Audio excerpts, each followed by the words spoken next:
কই গো শুনছো?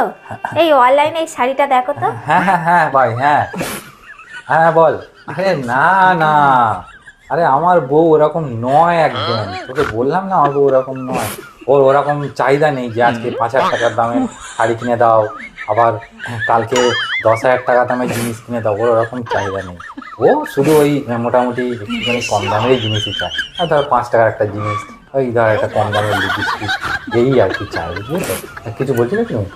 না ওই ওই চা বানিয়েছিলাম তো, তাই একটু খাবে আসো। আচ্ছা ঠিক আছে ঠিক আছে, তুমি যাও, আমি আসছি। আরে আমার বউ ওয়ার্ল্ডের নাম্বার 1, বললাম তো তোকে, ওয়ার্ল্ডের নাম্বার 1 বউ আমার। अच्छा। এরম না, কোনোদিন সম্ভব না। আমি আমার হাজবেন্ডের কাছে কিছু চাইবো আর আমার হাজবেন্ড দেবে না, তা কখনো না। আমার হাজবেন্ড না ওয়ার্ল্ডের বেস্ট হাজবেন্ড। তুই দেখবি, এখন প্রমাণ দেখবি। এই দেখো, এই শাড়িটা না 10,000 টাকা আছে, অফারে 9,000 টাকা দিচ্ছে। তুমি দেবে? হ্যাঁ নাও নাও নাও, তোমাকে করলে ভালোই লাগে। দেখেছি আমার হাজবেন্ড না, বললাম না কিছু চাইলে না করে না। আমার হাজবেন্ড হচ্ছে ওয়ার্ল্ডের বেস্ট হাজবেন্ড।